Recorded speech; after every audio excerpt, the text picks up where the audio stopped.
ನಮಸ್ಕಾರ, ನಾನು ಮಂಜುನಾಥ್ ಕಾಮತ್. ಕಾರ್ಕಳ ಹಿರ್ಗಾನ ಲಕ್ಷ್ಮೀಪುರದ ಬ್ರಹ್ಮಕಲಶೋತ್ಸವದ ಸಂದರ್ಭದಲ್ಲಿ ಸಹಸ್ರ ಚಂಡಿಕಾಯಾಗವೂ ನಡೆಯುತ್ತಿದೆ.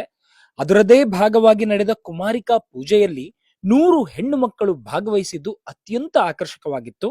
ಬನ್ನಿ, ಈ ಮುದ್ದು ಪುಟಾಣಿಗಳಲ್ಲೇ ದೇವರನ್ನ ಕಂಡು ಪಾದ ತೊಳೆದು ಆರತಿ ಬೆಳಗಿ ಹಾಲು ಕುಡಿಸಿ ಉಡುಗೊರೆ ಕೊಟ್ಟು ಹಿರಿಯ ವಯಸ್ಸಿನವರು ಈ ಮಕ್ಕಳ ಕಾಲು ಹಿಡಿಯುವ ವಿಶೇಷ ಆಚರಣೆಯನ್ನ ಕಣ್ತುಂಬಿಸಿಕೊಳ್ಳೋಣ. ಶ್ರೀ ಆದಿಶಕ್ತಿ ಮಹಾಲಕ್ಷ್ಮಿ ದೇವಾಲಯ ಲಕ್ಷ್ಮೀಪುರ ಹಿರ್ಗಾನ ಈ ದೇವರ ಸನ್ನಿಧಾನದಲ್ಲಿ ಸಹಸ್ರ ಚಂಡಿ ಯಾಗ ಆಗ್ತಾ ಇದೆ.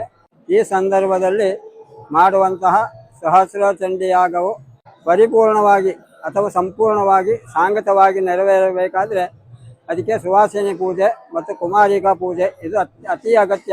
100 ಸುವಾಸಿನಿ ಹಾಗೂ 100 ಕುಮಾರಿಕೆಯರ ಪೂಜೆ ಇಲ್ಲಿ ಆಗ್ತಾ ಇದೆ. ಮಂತ್ರಾಣಾಂ ಮಾತೃಕಾದೇವಿ ಶಬ್ದಾನಾಂ ಜ್ಞಾನರೂಪಿಣಿ ಜ್ಞಾನಾನಾಂ ಚಿನ್ಮಯಾತೀತ ಶೂನ್ಯಾನಾಂ ಶೂನ್ಯ ಸಾಕ್ಷಿಣಿ ಯಾ ದೇವಿ ಸರ್ವಭೂತೇಶು ಮಾತೃರೂಪೇಣ ಸಂಸ್ಥಿತ ಅಂತ ಆದಿಶಕ್ತಿ ಮಹಾಲಕ್ಷ್ಮಿಯನ್ನು ಇಲ್ಲಿ ಕುಮಾರಿಕೆ ರೂಪದಲ್ಲಿ ನಾವು ಆರಾಧಿಸ್ತಾ ಇದ್ದೇವೆ. ಇದಾದ ನಂತರ ಅದೇ ದೇವಿಯನ್ನು ಸುವಾಸಿನಿಯರ ರೂಪದಲ್ಲಿ ಆರಾಧಿಸ್ತಾ ಇದ್ದೇವೆ. ಇದೆರಡು ಆದ ನಂತರ ಪೂರ್ಣಾಹುತಿ ಇತ್ಯಾದಿ ಸಾಂಗತ ಆಗಲಿಕ್ಕುಂಟು. ಈ ಒಂದು ಸಹಸ್ರ ಚಂಡಿ ಆಗದ ಸಾಂಗತ.